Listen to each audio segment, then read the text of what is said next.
ఆగడాల కట్టడికి కేంద్రం చర్యలు తీసుకుంది. డబ్బులతో ముడిపడిన ఆన్లైన్ గేమింగ్ నిర్వహణను నిషేధించే కీలక బిల్లుకు లోక్సభ ఆమోదం తెలిపింది. ఈ బిల్లును టీజీఎస్ఆర్టీసీ ఎండీ సజ్జనార్ స్వాగతించారు. ఇక ఆట ఆడితే బుక్ అయినట్టే, యువతకు బంగారు బాట పడినట్లే అని చెప్పారు.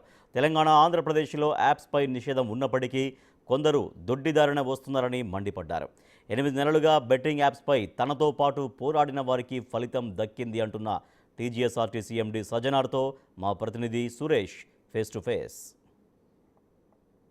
దేశవ్యాప్తంగా బెట్టింగ్ యాప్స్ కానీ గేమింగ్ యాప్స్తో యువత అప్పులు పాలై బలైపోతున్నారు. దీనిపైనే గత కొన్ని సంవత్సరాలుగా అనేక మంది పోరాటాలు చేస్తున్నారు. అందులో ఆర్టీసీ ఎండీ సజ్జనార్ కూడా ముందు ఉండి సోషల్ మీడియాలో క్యాంపెయినింగ్ లాగా తీసుకెళ్లి బెట్టింగ్ యాప్స్ని నిషేధించాలి, వాటిని నిర్మూలించాలి, ప్రభుత్వాలు చర్యలు తీసుకోవాలని చెప్పేసి కూడా ప్రతిసారి ఆ సోషల్ మీడియాలో తన అభిప్రాయాలను వ్యక్తం చేస్తూనే ఉన్నారు. కానీ ఈసారి కేంద్ర ప్రభుత్వం ఆ బిల్లును లోక్సభలో బిల్లు తీసుకొని వచ్చింది. బెట్టింగ్ యాప్స్పై దేశవ్యాప్తంగా ఉన్నటువంటి బెట్టింగ్ యాప్స్ అన్నిటిని కూడా నిషేధిస్తూ బిల్లు తీసుకొచ్చింది. ఆ బిల్లు కూడా ఆమోదించింది. కాబట్టి ప్రస్తుతం సజ్జనార్ గారు ఉన్నారు, ఒకసారి మాట్లాడదాం.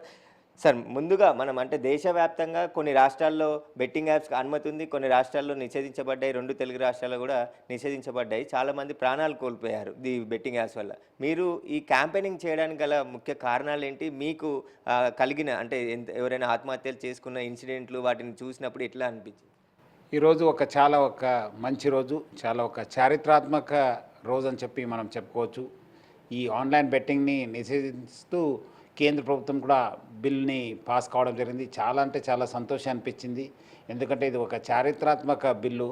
మీరు అన్నట్లు చాలామంది లక్షల్లో యూత్ అందరూ కూడా ఈ ఆన్లైన్ బెట్టింగ్కి బాగా బలి అవుతున్నారు. చాలామంది వాళ్ళ ఫ్యామిలీస్ కూడా నష్టపోవడం జరిగింది. అందుకు నాకు చాలామంది దీనిపైన, ఎందుకంటే అంతకుముందు కూడా చాలా ఎకనామిక్ ఆఫెన్సెస్ పైన నేను సైబరాబాద్ ఉన్నప్పుడు, సిఐడిలో ఉన్నప్పుడు, డిస్ట్రిక్ట్స్లో ఉన్నప్పుడు కూడా దీనిపైన కూడా మనము చాలాసారి ప్రజలు అవగాహన తీసుకోవడం జరిగింది.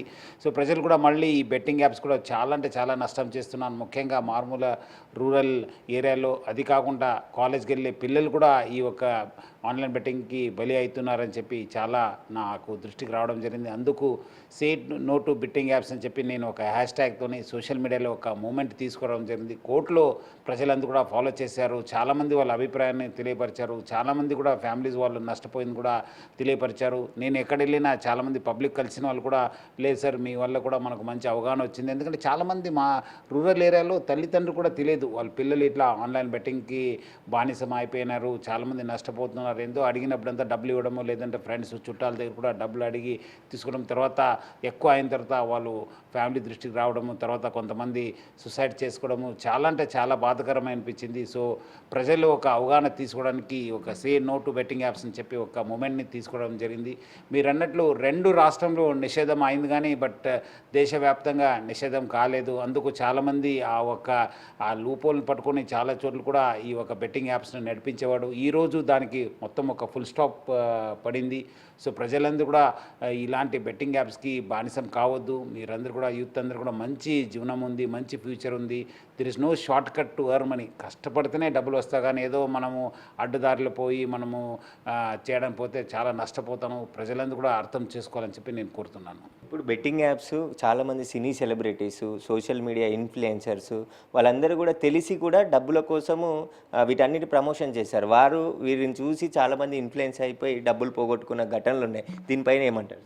అదే ముఖ్యంగా మీరు అన్నట్లు చాలామంది మనము ఈ సోషల్ మీడియా ఇన్ఫ్లుయెన్స్ కావచ్చు, మన పెద్ద ఫిలిం స్టార్స్ కావచ్చు, చాలామంది స్పోర్ట్స్ పర్సన్స్ కావచ్చు, వాళ్ళందరూ కూడా వాళ్ళకి ఏదో మంచి ఇమేజ్ ఉంటుంది. అది దానికి వాళ్ళు మంచి పని చేసే కోసం వాడాలి. కానీ ఇలాంటి నిషేధిత యాక్టివిటీ పైన వాళ్ళు చాలా ముందు వచ్చి ప్రచారం చేయడం జరిగింది. చాలా తప్పు, అది చట్టపరమైన వాళ్ళు యాక్షన్ కూడా వాళ్ళపైన తీసుకోవడం జరుగుతుంది.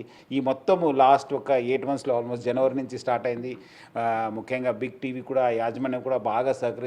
చాలా నా వీడియోస్ని కానీ మనం చేసిన ట్వీట్ని కూడా చాలా కవర్ చేయడం జరిగింది. నా తరపు నుంచి, ప్రజల తరపున కూడా బిగ్ టీవీకి కూడా యాజమాన్యాన్ని కూడా నేను పేరుగా ధన్యవాదాలు తెలుపుతున్నాను. ఎందుకంటే మీడియా ఫ్రెండ్స్ కూడా ఇలాంటి ఇష్యూస్ తీసుకెళ్తేనే ప్రజల దగ్గర వెళ్తుంది, ప్రజలు కూడా అవగాహన వస్తుంది. ఒకవైపు కూడా ప్రభుత్వం కూడా ఇది ఇట్లా జరుగుతుంది కూడా తెలుసుకొని వాళ్ళు కూడా ఏమేమి రెక్టిఫికేషన్ మెజర్స్ తీసుకోవచ్చు అనేది కూడా వాళ్ళు దృష్టి సారించవచ్చు. అయితే చూసాం కదా గత కొన్ని సంవత్సరాల నుంచి బెట్టింగ్ యాప్స్కి సంబంధించి యువత పెద్ద ఎత్తున మోసపోయి ప్రాణాలు తీసుకుంటున్న ఘటనలు ఎన్నో ఉన్నాయి దేశవ్యాప్తంగా. ముఖ్యంగా తెలంగాణలో కూడా పదుల సంఖ్యలో ఆత్మహత్యలు చేసుకున్నారు. వాటిని చూసి చెల్లించే నేను ఈ క్యాంపెయినింగ్ చేశానని చెప్పేసి కూడా సజ్జనార్ చెప్తున్నారు.